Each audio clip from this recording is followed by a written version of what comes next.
Рахмат, сөз Атахан Кемсінбайышты. Урматтуу кесиптештер, биринчиден мен эч кимди кеткен жокмун. Бул бир. Тукумдан кыр издебеш керек деген сөз уккандан кийин айттым мен.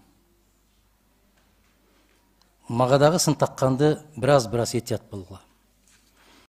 Конституцияны бир канча жолу окуп чыксаңар да, мен урматтуу министрдин орун басарына суроо берип атам, бу киши ар бир айткан сөздү туура деп атат. Мага баа берердин алдында ошол конституцияны терең карап көрсөңөр деп атам. 59 беренесинде жазылып турат. Ар бир кармалган адам кармалышынын мыйзамдуулугу жана негиздүүлүгү жөнүндө маселени чечүү үчүн дароо сот болушу керек деп турат. Эч ким соттун чечимисиз 48 сааттан ашык мөөнөткө кармалышы мүмкүн эмес деп турат. Бүттү, бул мыйзам барбы, жокпу, ага карабайт. Жеңилдетебиз деп айтып атасыңар, жеңилдебейт. Муну менен ал жеңилдеген. Конституция ишке кирген күндөн баштап жеңилдеген. Дагы бир жерде болот. Айрым учурларда кармап туруунун мындан кыска мөөнөттөрү мыйзам менен белгилениши мүмкүн деп атат. Мен ошону айтып атам. Жарандык коомдор менен киргизсеңер, жүздөгөн мисалдарды келтирип берет. Баласы чыркырап сыртта ыйлап аткан болсо, ошону 48 саат кармабай, аныкталгандан кийин 6 сааттан кийин чыгарып жиберсе эмне болот деп атам мен. 4 сааттан кийин чыгарып берсе эмне болот? 1 сааттан кийин кечирим сурап чыгарып берсе эмне болот? Эмне үчүн биз 48 саатка камап атабыз деп атам. Түшүнүп атасыңарбы жигиттер? Ошолор биз менен сиздин шайлоочуларыңыз. Ушундай чыркырап ыйлап аткандар ошондой. Мына жерде жазып атат.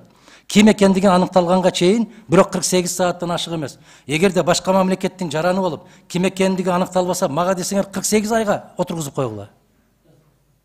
Бул максатка ылайык болот. Азыр Нурлан Тургунбекович айткандай, эгерде өзгөчө кырдаал болсо, Кыргызстандын жараны эмес болсо, анын ким экендиги белгисиз болгон болсо, бул кыргыз жарандарына гана келиш керек. Ким экендигин аныкталганга чейин бир ок деп турат. 48 сааттан ашык эмес дейт. А ушуну силер так жазып койсоңор болобу? Эмне үчүн жазбайсыңар деген маселе болуп атат буларда.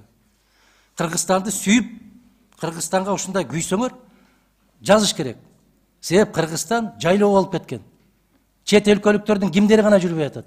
Биз менен бирдей жарандык укукка ээ болуп калдылар.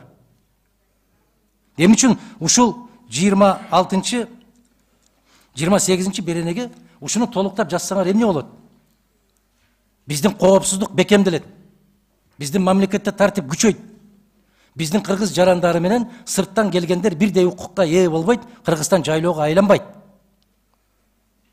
Мына ушул позицияларды киргизиш үчүн жарандык угууларды өткөрсөк, мына жердеги баякы адистердин карамагынан өткөрсөк, кечээ өзгөчө кырдаалдарда иштеп жүргөн биздин офицер, генералдардын бардыгын чогултуп алып, кандай кыйынчылыктар башыңардан өткөн өзгөчө кырдаал болгондо, кечээ эле Ош коогалаңы болгондо кимдер гана жүрбөдү Кыргызстандын аймагында? Эгер ким экендигин аныктабасаңар, 48 айга камагыла деп атам мен. Түшүндүңөрбү жигиттер эмнени? Кененирээк түшүндүрүп беришке мүмкүнчүлүк бербейсиңер, ал жактан бул жактан жуласыңар. Анан сын тагасыңар. Мен дагы бир жолу айтам. Мен эч кимди кекетпейм, Кудайга шүгүр. Жараткан берген маданияттуулугум жетиштүү өзүмө. Рахмат.